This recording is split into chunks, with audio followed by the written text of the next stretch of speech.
If you want all of your data in one place, if you want a single home for all of your entities, if you want to spend more time working and less time searching, you need the Intuit ERP. I know because I'm Damon John, and I run my growing business on Intuit Enterprise Suite, the AI native ERP that's powerful, painless, and proven. Learn more at intuit.com/ERP.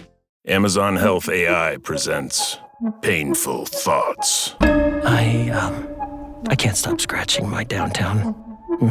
Yeah, but I'm not itching to go downtown and tell a receptionist I'm here to talk about my downtown. Some things you'd rather type than say out loud. There's no question too embarrassing for Amazon Health AI. Chat your symptoms and get virtual care 24/7. Healthcare just got less painful.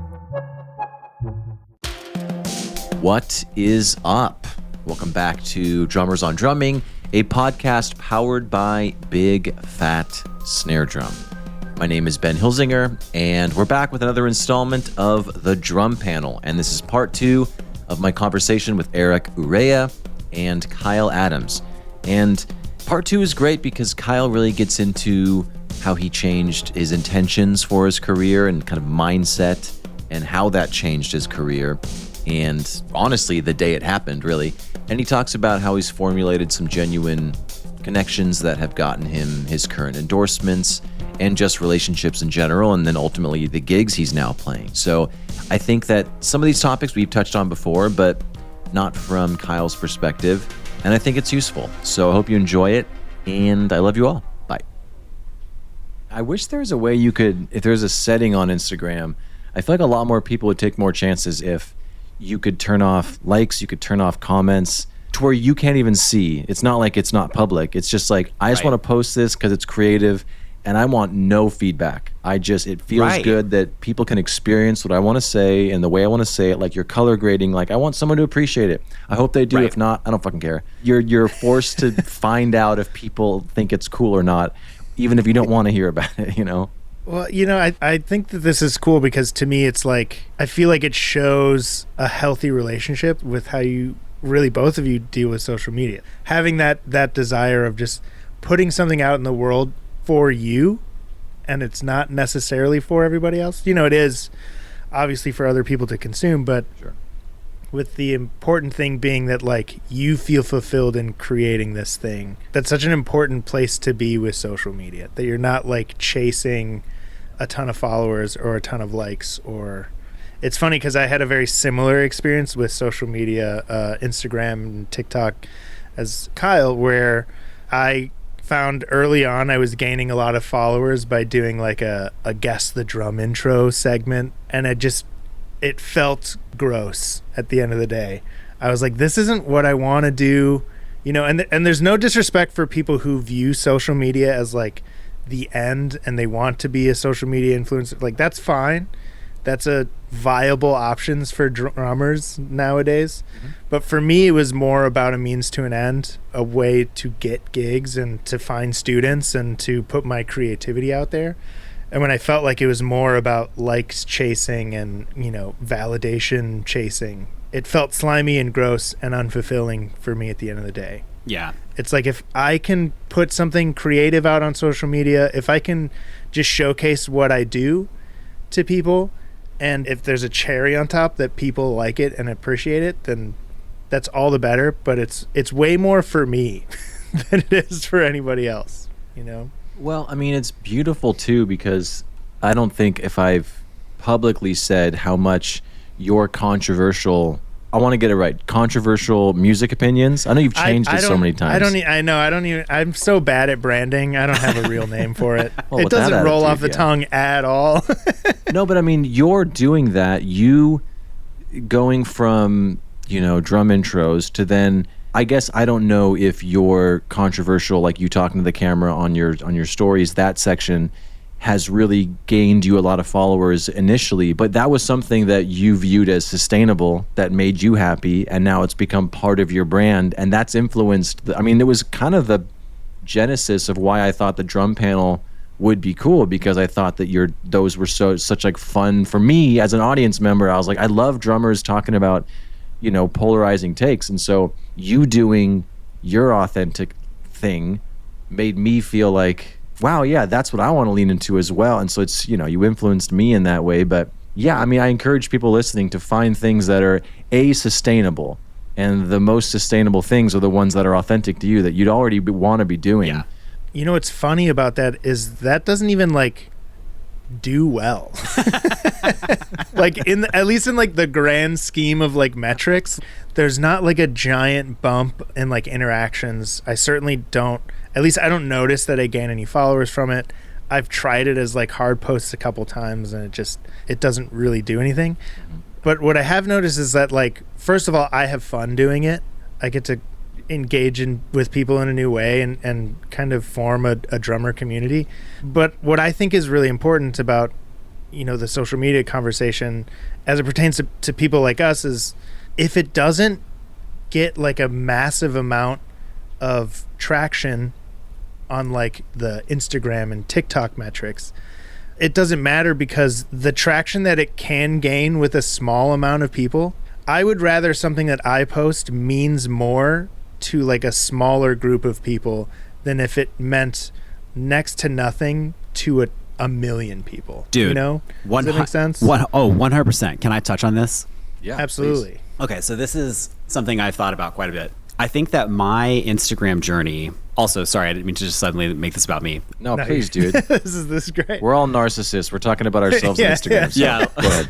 This is anecdotal. My Instagram journey has been quite long. I would say I now have, I think it's close to 25,000 followers, which is still mind-blowing to me that I have a platform of that size, right? And generally speaking, with the exception of, I don't know, let's call them the duds, like a few duds lately, most of my videos do way better than my best video could have possibly done times 10, even 3 years ago, right? So now, like, even my worst video, metrics-wise, like, let's say it gets like 700 likes. 700 likes? That would have been fucking incredible to me 3 years ago. And it's still amazing to me that that many people will engage with it. That leads me to this point, which is the whole, like, premise of true fans versus like passive fans, like people who are just kind of, oh, they see a video, they think it's cool, someone covering the Queens of the Stone Age intro again, like another Paramore Misery Business, whatever. Those are my hot takes. Like, wow. I know, I'm throwing them out. Shed those songs, people. No, but so the point that I was making is that, like, I've had a really slow growth in terms of all of this. It's really only been over the last like year and a half where I've had this kind of acceleration in terms of like followers and engagement and stuff like that. And why I like that is because up until literally like 2 weeks ago, I have never had a viral video. I have never had a video just go mass adoption status where every random person who is not a musician suddenly likes my video, right?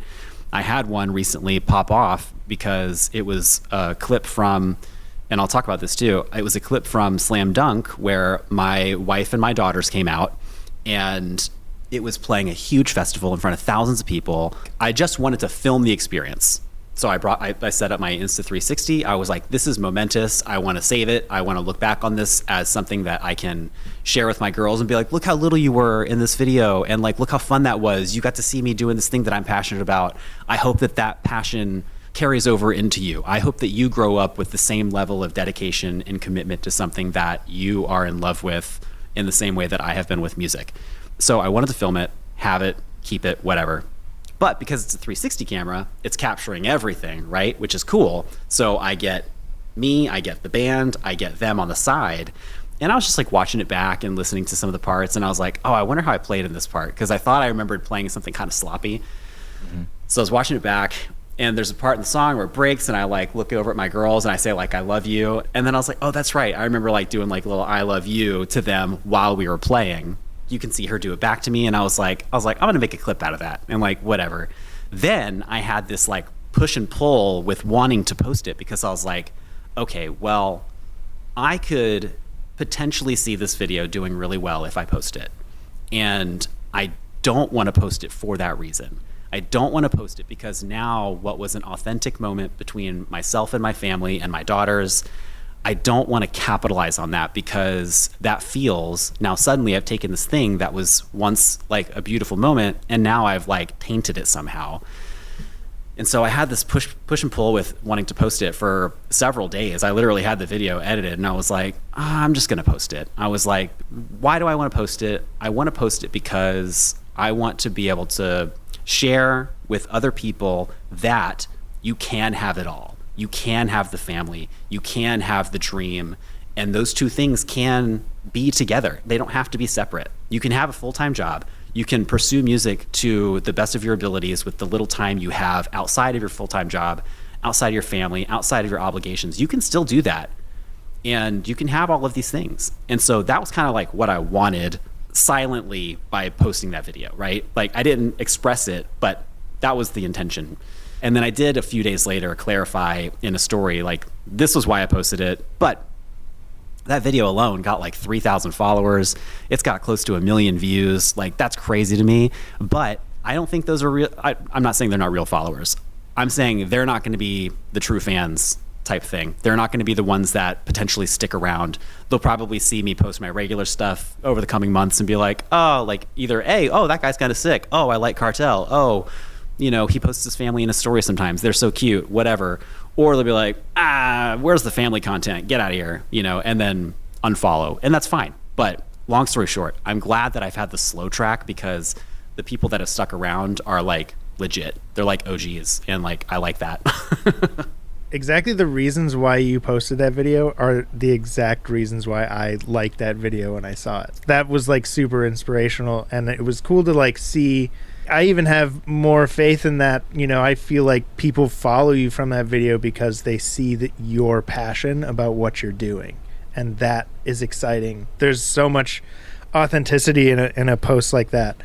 And I think when you kind of view social media as like an extension of what you're doing artistically, I think that people resonate with that. I think about it even in some of the people that I follow. There's people I follow on TikTok that are so passionate about what they do that I like their content, even though like I don't necessarily have a passion for what they're talking about. Like, there's this girl on TikTok that I follow who's like really into sound design and movies. Nice. That's not something that I am ever going to like pursue a career in or like talk about or think about, but I appreciate how excited she is about the way that she explains these things and finds it out. So I think that you could totally find that those 3,000 people that followed you are going to appreciate your content because you're still keeping that same level of authenticity and passion in everything that you post. There's nothing that's phoned in and kind of like, here's the $20 Wish snare drum video. You know, it's, at least from my interpretation, it's not what you do and not what you're passionate about. Well, I appreciate that. But also, have you guys ever played a $20 Wish snare drum? They're fucking sick. Yeah. No, I'm kidding. I've played some shitty snares in my day. There was an Eve 6 one we did at some random, like almost a VFW hall in 2019, and the backline kit was so bad. It was like a poplar 13-inch snare drum, and it's crazy how many comments I got from audience members on that. Like, your snare was just cracking tonight. It's just like, okay, nothing matters anymore. Like, what am I doing? Well, it comes down to the player. It comes down to the player, not the gear. Yeah, well, thank you. But I've also played a lot of nice snare drums and no one said anything. So there's not a consistent player variable there. Oh, dude.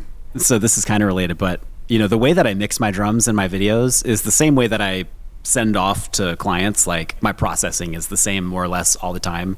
I make modifications here or there. Like, I'll try different plugins, whatever. But more often than not, it's pretty much the same every time. But because of the style of my processing, it really doesn't matter what snare I use, and it doesn't matter what heads I'm using, because I hit it the same and I tune it more or less the same, and it basically sounds the same. So like, I just got a bell brass literally like 2 days ago, one of the Gretsch ones, and I know for a fact when I post a video for the first time with that thing, it's going to sound literally no different than the copper or the aluminum or the chrome over brass. Like, with the way that I process, it's going to sound the same. Well, do you guys think that most drummers can even tell the difference between shell types, wood types, or is it just something we tell ourselves that we, you know, to justify how low our bank accounts are? These are just savings accounts, dudes. What are you talking about? That's true. Well, no, I mean, I'm sure the Gretsch bell brass definitely is. Okay, so I don't think that drummers can tell the difference, at least all the time. Let me rephrase. I don't think a drummer could like hear a snare drum and go, that's a bell brass, that's a maple, that's a birch, that's a 6.5 by 14. But what I will say is like, I find that different drums inspire me to play differently. That is the important aspect that I look for in gear, is like, how does this sound what does this sound inspire out of me? Like, I actually, ironically enough, I have the same feeling about snare drums that Kyle does, where I feel like every snare drum that I play has the same sound and I tune it the same. Yeah. And I like actively am trying to not do that. That's funny. And I just, even actively trying, I can't do it. They just all end up sounding the same. Yeah. But I do know that every snare drum that I have inspires something slightly different out of the way that I approach that drum. I feel that. Depending on the color of the kit that you're sitting behind, do you ever find that changes the way you play? It does for me. Yeah. Big time. I'm playing a red kit right now, and I feel like I'm playing a little more spicy. Nice. I feel a little sexy up there, and so I'm doing a little extra zhuzh. Yeah. Dude, I totally get that. You know what kit I've never felt more like myself behind is probably a white marine pearl. That's probably the kit that when I sit behind that, I'm like, this feels the most like home. It doesn't matter what sizes it is. It doesn't matter what brand it is. But something about that finish, I don't know what it is. Something about the white reflecting or something. I don't know. I sit behind the black kit, this one here, and I play different. I sit behind my black and gold Duco kit, I play different. When I had a Q drum set, I played different. I recognize that about myself, and I actually like that because then I don't necessarily always fall into the same tropes. But there's nothing quite like a white marine pearl for me. Like, I purposefully don't have one because of that. Too much of a good thing. Yeah. You could never go back. It's I have not experienced playing differently on a different finish of kit. Have you ever noticed it with like the heads? Like, you have a Gretsch USA Custom, the silver sealer on the inside. When I see the silver sealer with like a clear head, for some reason it makes me play different than if I'm playing with coated heads. I don't know what it is. It's not the sound. It's literally like the visual. It's an aesthetic thing or something. I don't know. There's some kind of like visual feedback that my brain is like processing. That silver sealer, I play it different. If I can't see it, it's not like I'm lost, but I don't know. This episode is brought to you by Adobe Firefly, the all-in-one creative studio with AI-powered image and video generation. Built for today's creative process, Firefly helps you generate, edit, and experiment fast. Because the asks aren't getting smaller, and the timelines? Woo, yeah, still tight. With all the best creative AI models in one place, Firefly brings your ideas to life. Learn more at adobe.com/firefly. Suffering from dry, tired, irritated eyes? Don't let dry eyes win. Use Sustain Pro. It hydrates, restores, and protects dry eyes for up to 12 hours. Sustain Pro. Triple action dry eye relief. Okay, I have a similar tangent that I'm curious about. Something that I've been struggling with is like, in the same vein of like feeling like I get the same sound out of my snare all the time. I've been struggling to figure out, like trying to tie down if like that is my sound or if there's something else tied to that. I'm really inspired watching people like Aaron Sterling play, and they play like a variety of different, vastly different sounding kits. And it still always sounds like Aaron Sterling. Mm-hmm. So I'm like struggling to figure out like where does my sound end, or like what my relationship between what I think my sound is in relation to my gear. Even to the big cymbal thing that Kyle was talking about earlier, I've recently started experimenting with some smaller cymbals and some different cymbals, and realizing that in a very similar way that like I don't need to play big cymbals to have my sound be my sound, you know? Where does your sound end in relation to like what your gear is? Yeah, that's a good question. And I mean, lately the best compliment I could get has nothing to do with my sound. It's just like, God, it just feels so good, or your choices are so good. The sound of my drums isn't, like, as I get older, is less and less tied to what I consider my voice. Yeah, I don't know. I mean, my favorite snare drum to play ever is if I have big old like Vic Firth rock sticks, and if I could have the tension of a marching drum, and I could just do little ghost notes and play like just a James Brown. Like that's the funnest snare to play. But I know that that's not, in most contexts, that's not going to work. You know, you always have to kind of compromise a little bit for the sake of popular music. But yeah, I guess my answer to that is I don't really consider a sound as a major part of my voice anymore as a working drummer.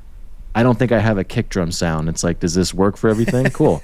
Or at least for a live show, for the 17 songs we have to play, is it a good enough compromise to this one kick can like make sense in all the songs enough? What about you, Kyle?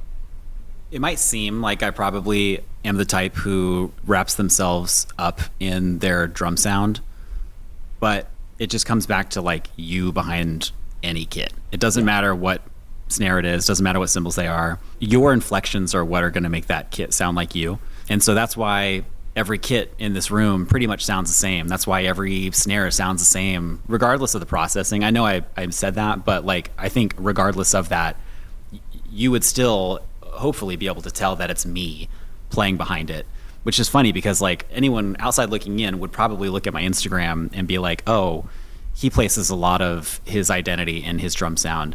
And in some respects, I feel like I have led with that by putting an emphasis on good audio, but I don't necessarily know that I don't know. Maybe I'm going to talk out of two sides of my mouth with this, actually.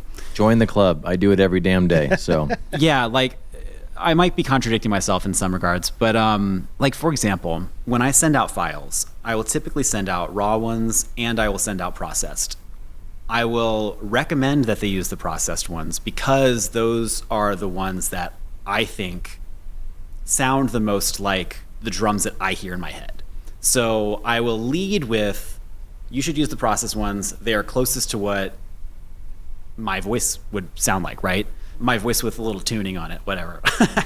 I mean, everyone likes a zhuzh. Yeah, a little bit of zhuzh, whatever it is. And then the raw ones, to me, they sound like trash. Like, I'm like, dude, these sound terrible. Why would you want to use that? And then like, they're, oh, dude, your raw file sounds so good. I'm like, they're like, I don't have to do anything to these. I'm like, well, just use the process ones then. I don't know. I just talk in circles. The question kind of forces you to talk in circles in a good way because we're kind of figuring this out in real time. And even I kind of want to contradict myself from what I said 10 minutes ago because referring to at this point it's been out, but the Carla Azar thing, because I kind of asked her a similar question because, like, you know, she definitely has a perspective, you know, that's maybe a better word than voice. When I think of Carla Azar, I think of 10 different drum sounds, but I know that she gets what she hears. So like maybe she has a different voice for that day, that she doesn't say she has a voice or that she has a sound, but she knows when she hears something what she wants. And so she can have 15 different sounds, but they're all Carla. And so I guess that's what I would say. I mean, I definitely have a sound for when I actually hit real drums with cannons, because towards the end it was mesh pads. But I had a sound that I knew how to get with them. I have a sound I know how to get with Eve 6. And then with LP, there's a certain kind of cymbal I want, and that's different. But they've all got the Ben, sign of approval.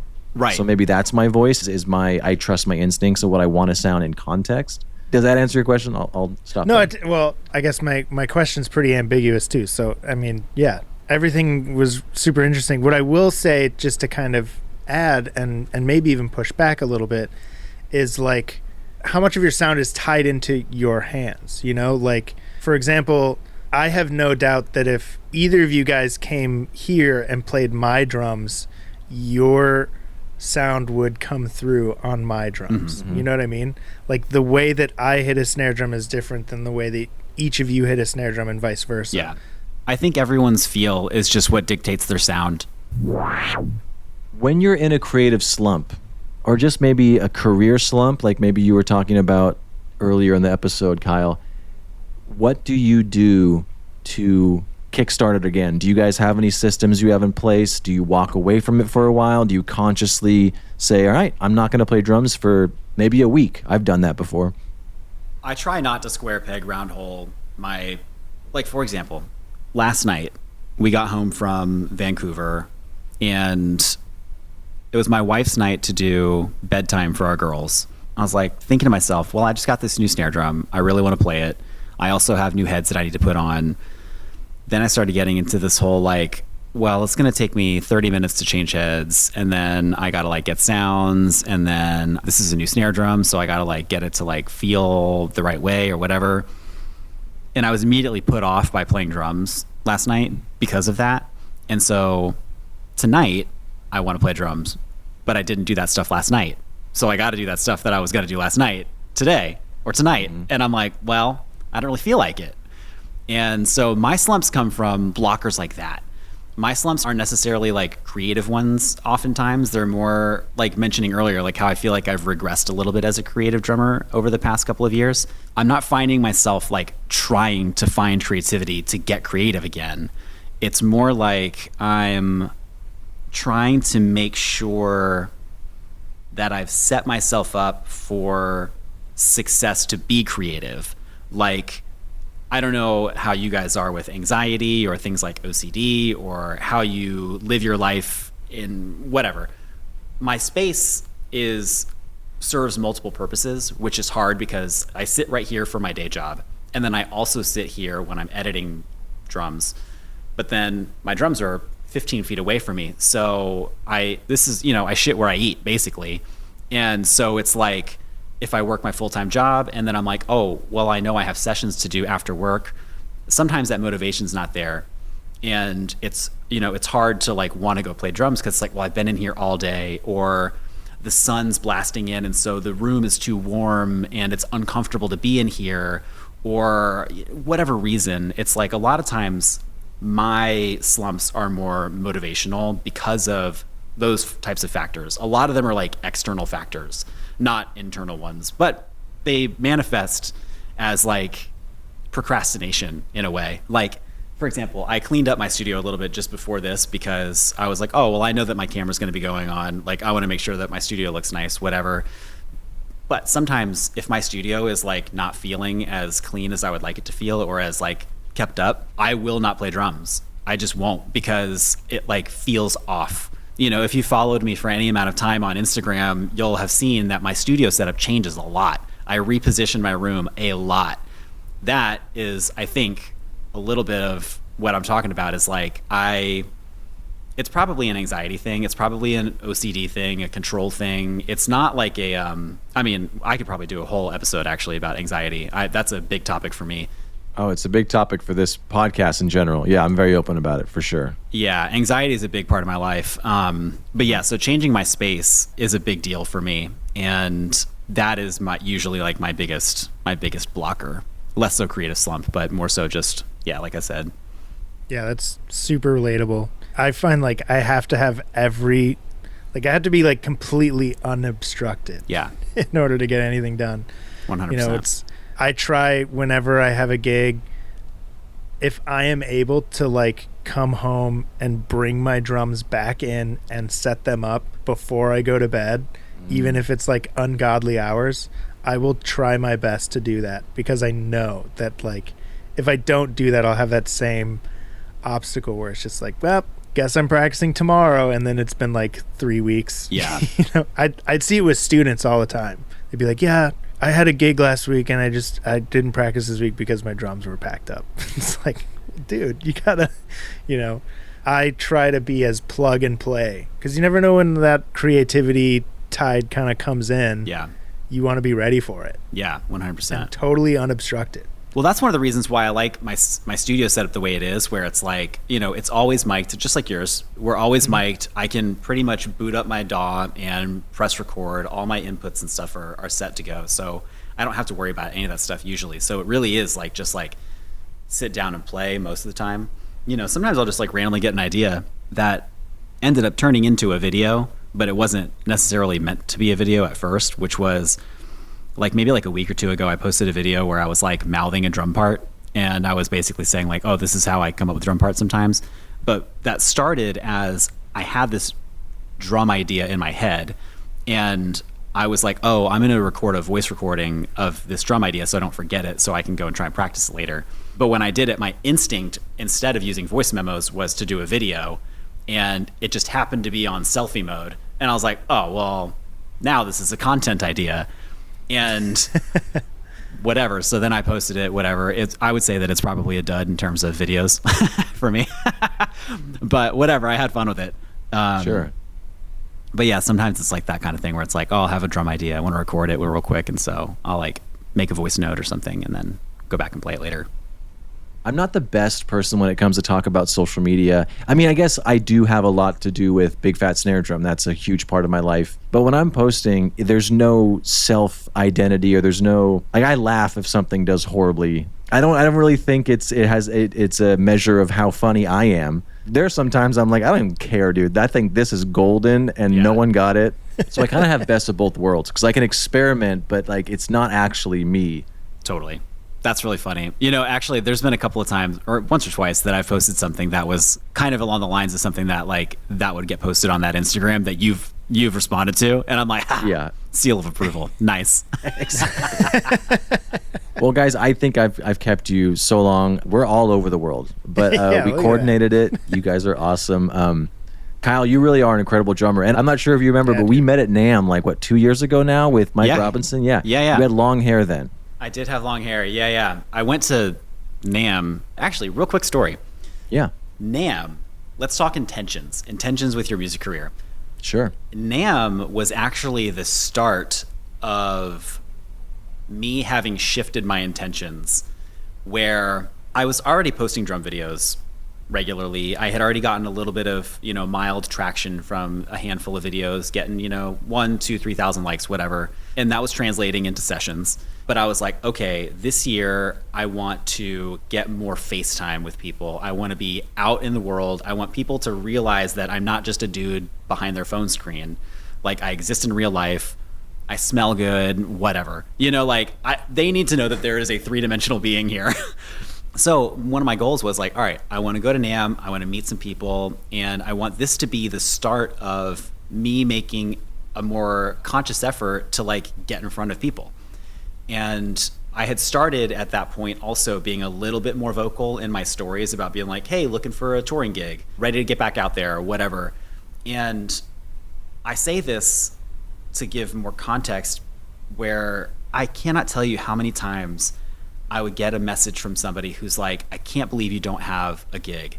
I can't believe you're not playing in arenas. I can't believe you're blah, blah, blah. And I'm like, it was one of those types of things where it's like, well, honestly, there must be something unappealing about my playing style, or something about me that makes me an undesirable band member, or like I would take it all very personally that like I wasn't getting gig offers.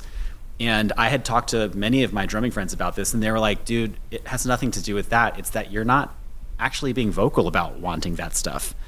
And I was like, you know what, you're right. I'm actually pretty quiet about it, because I think one of the things that I don't like is I don't like being a salesman. I don't like trying to like pitch people on me. I don't like trying to like push product. I don't like any of that kind of stuff. And so I never want to be like, hey guys, you should hire me to play drums for your band because X, Y, or Z. Hey, I'm gonna be a great fit, whatever. I never wanted to be like that. And so I was always really quiet about wanting to get another live gig. Then it was like, just start talking about it more, just start bringing it up, whatever. And it's like, okay. So then I'd start posting a story here and there, maybe once a month or so. I'd get a few bites here and there, nothing crazy, like no like really good paying gigs or anything. Then I decided to make a concerted effort to try to get more FaceTime with people. I was gonna also like put it on my calendar to try and go to LA at least once a quarter, or go to Nashville once a quarter, which I used to live in Nashville for most of my life actually.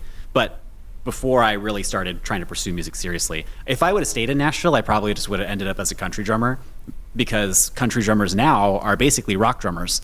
And but back then, rock drummers they had no purpose. It was like, no, it's all country, like quiet, down tempo, whatever. Now, country is rock. Anyways, NAMM was actually the start of me having shifted my intentions. And since NAMM, my entire music career trajectory changed.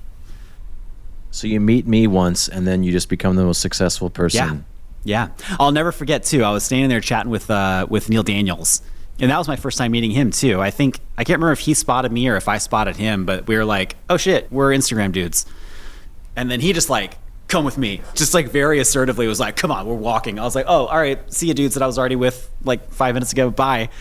And so I started walking with him, and then I think then you came, or maybe you were already with him or something. I can't remember. And then you were like pedal to the metal going down to that company that you were like with a cease and saw that? You were with part of that. Yeah, you had like a cease and desist letter or something to like. So you're like, oh yeah, Eric, I got. yeah. And Yeah, it was I haven't funny. heard Neil this. was This like, is- "I want to see it, dude," and I was like, "Give me a fucking second, dude." He's like living vicariously. Neil is the reason I'm in Antwerp right now. I mean, Neil's. If anyone's listening to this, befriend Neil Daniels. He is a great drummer. He is a great great drummer. dude, great networker. Loves getting people money and gigs. But yeah, Mike Robinson was there. I think Brian De Leon was there. That was a fun time. That was a lot of fun. That was my first one. I didn't go last year because I got what I needed actually from the first one, which was just like some FaceTime and some connections. And oh yeah, actually, you know what? I got my Gretsch endorsement from that NAMM. Really? I did, yeah. So, real quick story. So I was with Peisty. I signed to Peisty back in I think it was 2024 maybe, or maybe late 2023. I can't remember. I wasn't with them for very long. I'll save the story for another time. But I was with Peisty, and I was with the A&R guy at the time, and I had already expressed my interest in Gretsch to him, just like candidly, and like I was already on the hunt looking for one, like on Reverb. Like I just wanted to get one. I had already fallen in love with the sound, like listening to videos of them, and I love the logo, like whatever. Like there's an aesthetic reason why I love Gretsch too, aside from the sound. I said something to him, and he was like, "Do you want to go meet them?" I was planning to like already go over to the booth at some point today to like kind of just chat with them and just introduce myself, expecting nothing from it. And so he was like, let's go meet the new guy. And so he brought me over there. I forget the guy's name now off the top of my head, but he was like their main marketing guy for years and years and years. I'm going to sound like a fool for forgetting his name because he's very popular. I forget his name though. He had shifted positions or something out of A&R into marketing or something like that, and they brought a different A&R guy, Dave Anania. That's what it is. He sent me a text with a way to pronounce it one day, and it was like, it's like Mamma Mia. So he brought me over there. I started chatting with Dave, and I was like, hey man, like I just wanted to like express my adoration for the drums. I think Gretsch are incredible. I was like, I'll spare you the details of what I've got going on. I was like, I just wanted to meet you, say hi, and I gave him a little business card basically, and I was like, I would love to keep in touch with you after the dust settles from NAMM. And so I sent him an email a couple days after NAMM. I was like, hey man, it was great to meet you. Would love to get on a Zoom with you at some point in the near future, whenever you have the bandwidth. So then we linked up on Zoom like maybe 2 or 3 weeks after that. And I was basically like, hey, listen. And at the time, I wasn't playing with anybody. I was just doing Instagram stuff. The biggest thing that I had done up to that point was with this guy, Jamie Bauer, who is in the show Stranger Things. I had done a song and a music video with him. We actually did an album's worth of material together, but it never materialized outside of the one single. But because of his stature, or whatever you want to call it, that got me quite a bit of exposure up to that point. I was just like, hey, like this is all I got going on, really, whatever. Love the drums, just wanted to connect. Then May of that year, so that was January, right? Early February, first Zoom. Then May of that year, I get the call to play with Cartel. And in between that time, I had already purchased my first Gretsch kit. Dave and I had then also become Instagram friends. At some point during that point, the Gretsch account followed me on Instagram, and I was like, oh, these feel like good signs. Expecting nothing, but also cool. Like, yeah, Gretsch is an incredible brand. Cool, they follow me, whatever. So May comes, and I was getting ready to play my first show with Cartel, which was DC Warped Tour.